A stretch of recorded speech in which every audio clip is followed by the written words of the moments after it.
Hey guys, it's Chad from PrepBefore.com, a way to survive. Here to do another video. Going to talk a little bit about a go bag.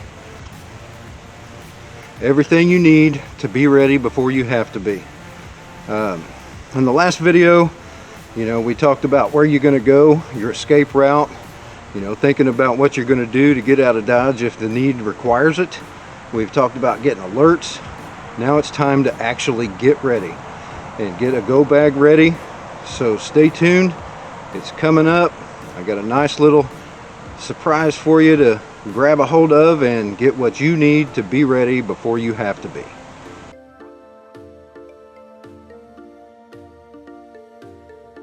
I've said it before, it is best to stay if you can, but you're not ready if you cannot grab and go.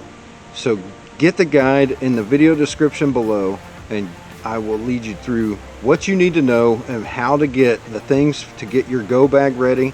That way you are actually ready.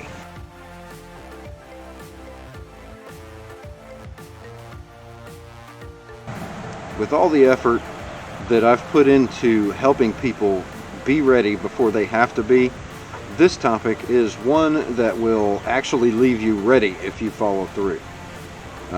I think every individual should have one of these ready to go at all times, so you can grab it at a moment's notice and have what you need to survive. And the little thing I'm talking about is a go bag, just like this. The easiest way for you to do that is to get my guide, Get Your Go Bag Ready to Go. I will have a link in the video description. You can click on that, and all you got to do is enter your email and get the free download, and it's got links on there to where you can get everything I have here: the bag, the axe, the fire starters. I've got flashlights, the toolkit, prepared emergency food. There's all kinds of stuff in this list that I run down, and if you get the guide and follow through, you will have a go bag that is ready to go, where you can grab it and go and still have what you need to survive. Hope this never happens, and once I get through this, I'll have a couple more to follow up where I'll go through some of the items that are in it and give you some more detail. But grab the guide, hit the link in the video description, and you'll see that it is pretty in depth, but I'm going to break it down how you should pack it and all that stuff in the next video or two. So to give you a quick overview, some of the things that you'll look at is obviously the bag. You have to have a bag to put all your stuff, something you can grab, and when you have it with you, you've got everything you need. The second thing I cover is security. I pretty much I don't leave links for that, maybe a knife, something like that, but as far as firearms and such, people have different opinions, and they're pretty extreme typically, whether you should or shouldn't have them, what you should have, what you shouldn't have, and the price varies drastically. So I leave that one up to you, but I do explain it and talk about it.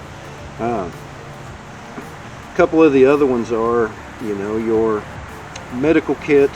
I do have a link to the one that I carry. It's made by Everlit, and I like it because it has a little more than just bandages, but it's not something that's going to prepare you for surgery. I'm not a doctor by any means, but if you're out and running around and you end up with a severe injury, you've got things to take care of that, stop bleeding, a splint to set bones, or at least keep you in a little bit better shape until you can seek some professional help.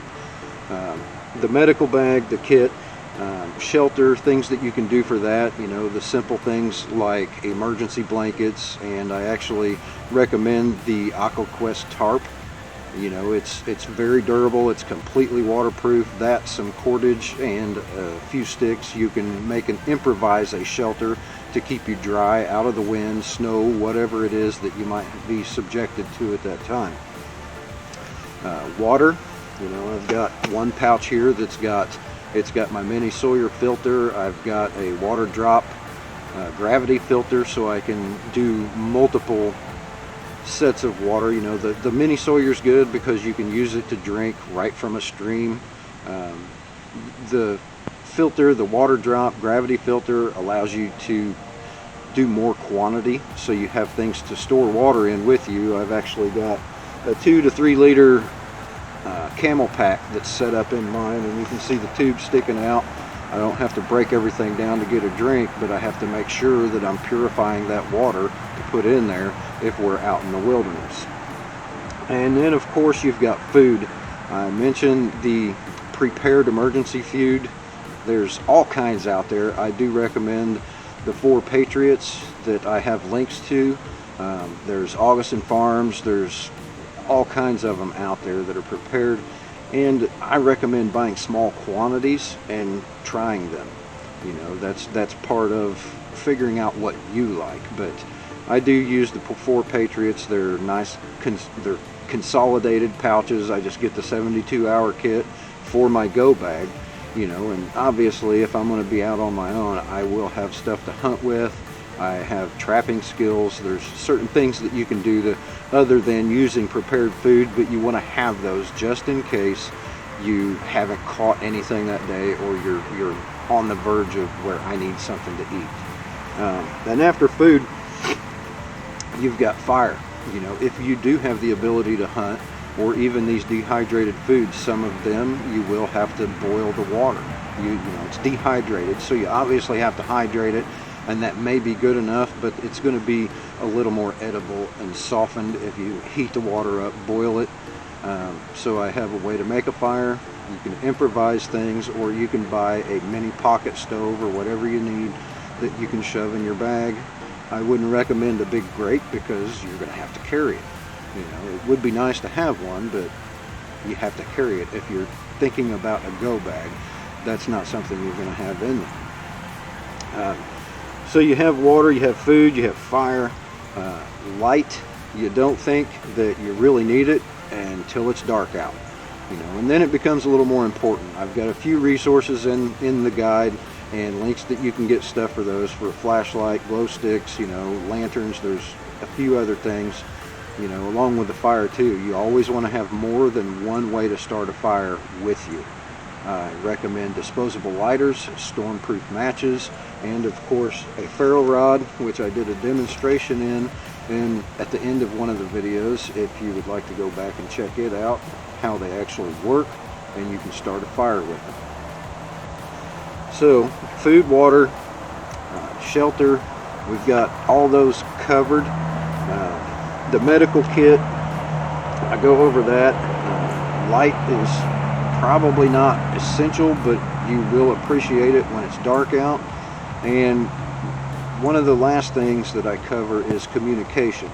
And I've mentioned in several videos of an NOAA radio. Well, Baofeng makes a two-way radio that receives NOAA frequencies. So you can get emergency communication, but you can also pick up police communication, responders, things like that. And in the event that you get into a situation to where you would need to communicate, you can actually get out and talk to them too. You know, it's two-way. And you think communication's not really that highly important, but if things get bad, a little bit of good news can go a long way. It can create a lot of hope and get even the weakest person that is on the verge of not making it just that little bit of drive to get you into or extend survival long enough to where you can get help or be rescued. So communication is important. And the last thing I cover in the guide are accessories. There's a whole bunch of these, you know. I mean, you got to think about, you have food and water and shelter and light and communication, all the things that are going to be the main thing in your bag, you know, even your defense items. You have all that stuff lined up, and the accessories are something that make it easier for you to use, like a mess kit, you know, maybe a pot, something that you're going to prepare your food with, pencil and paper, so if you are out and about and you have to take notes, something important that you don't want to forget. If you want to leave a note, hey, I was here, I'm going this way, you know, you have the ability to do that and leave a note if you have pencil and paper. It's stuff that's that simple. You know, we talk about maps, a compass, the paracord, plastic sheeting, duct tape. There's there's a few things that I have all right here in this bag that you can click on each link. You know, do this at your disposal, whenever you can afford. You know, it's not real terrible. I think I've probably got right now, I would say under $1,000, over 500 and under 1,000 in this bag. You know, and that's not including the firearms and ammunition and stuff that I tend to carry myself. But what I have on the clickable links in the guide, it is definitely under $1,000, and you don't have to do it all at once. You can do it as you go. Just take that, print that guide off that you can get in the video description below. There's a link to it. Just go to that page, put your email in, and get the guide. So following through with this will get you a bag just like this set up. You can have all this stuff ready to go. You can store it in the front closet with your coats. In the event there's an emergency, you can grab it, head out the door, and you're good to go. You know, it may not be the most comfortable situation, but you will have what you need to survive.